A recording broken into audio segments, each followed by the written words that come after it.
Keyshia Cole is getting dragged all over social media for taking back her ex-boyfriend Hunk Show. Yes, the same one who cheated on her. And fans are not holding back. So, let's break down exactly what's going on. It seems Keyshia just spun the block with Hunk Show for what feels like the 100th time. And fans are crashing out in real time. Everyone thought she had finally freed herself from the toxic love hold he had on her, especially after she covered up the tattoo of his name on her chest. But it seems she's just too obsessed to be saved at this point. So this is just confirmation that Keyshia Cole does not want to be saved. She likes toxic situations. She likes men mistreating her, and she's never going to get out of the situation that she's always been in with men. Now, if you've been in the loop, then you know Keyshia broke up with Hunk Show the last time because he allegedly got his baby mama pregnant. Again. And if you've been following Hunk Show, then you know these kinds of cheating allegations are nothing new.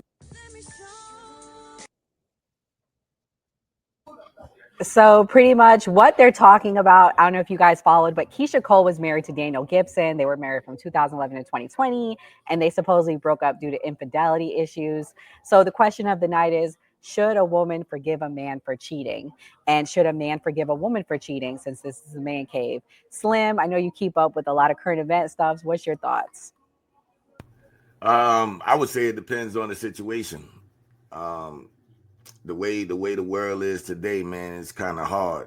You know, a lot of people miss mama and daddy or granddad and grandma. You know, the reason they had those long relationships because it wasn't all the temptation out here, the social medias, and you know, when they came home, they found out what happened. You know, they didn't get the information right away. So it's a lot of temptation out here on both sides. You know, it's not just women, it's not just men. But when I say it depends on the situation, depends on the longevity, it depends on if they had something that sparked, it depends on what caused the man to cheat or the woman to cheat, depends on if children is involved. It's just a lot of things that would basically go around on what should happen going forward. So I don't know. That's a real tough question. I guess it just depends on the scenario. What about you, Mr. Host? What do you think? We got over 400 people in here. If you're watching, hit that subscribe button and press that notification bell to know when we go live.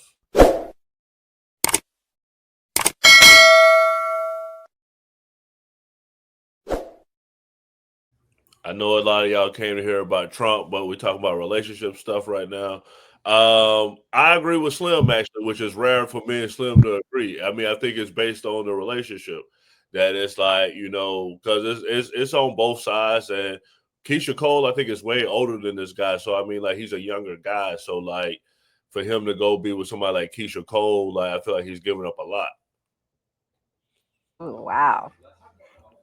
Heaven, what do you think? Should a woman forgive a man and vice versa for cheating? Should we overlook cheating for the overall family unit? Like, you know, Slim brings up grandparents and people working it out, but now people just say the deuces.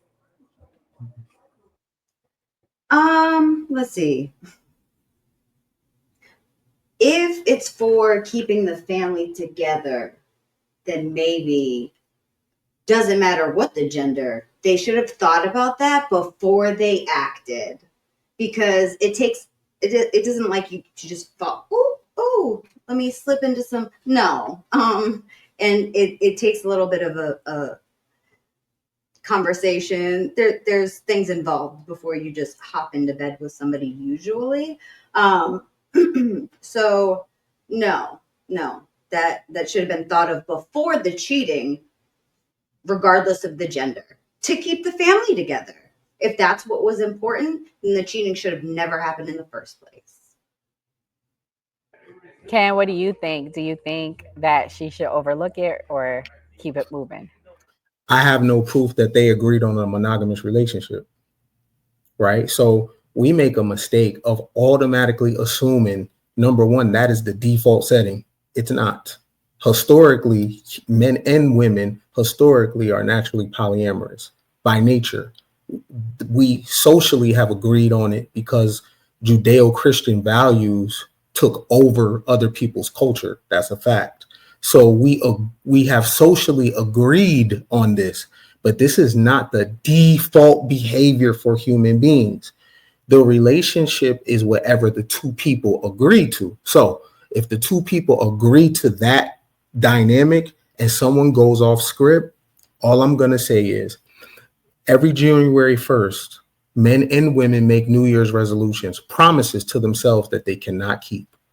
So I have grace for human beings, because you can't even keep a promise to yourself about what you're not going to eat, how much money you're going to save. You go back on the word to yourself.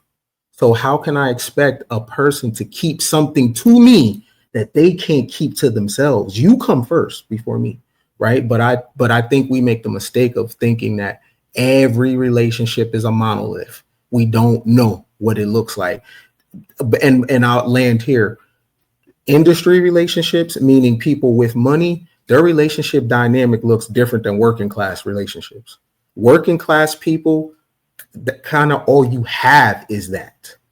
And when you rise through the classes, you have a little more than that. So we see different variations of relationships, the more your hierarchical needs are met. But when you're poorer, you really cling to these dynamics because that's all you have. Makes sense. I just wanted to play what the White House actually said about what Trump has going on.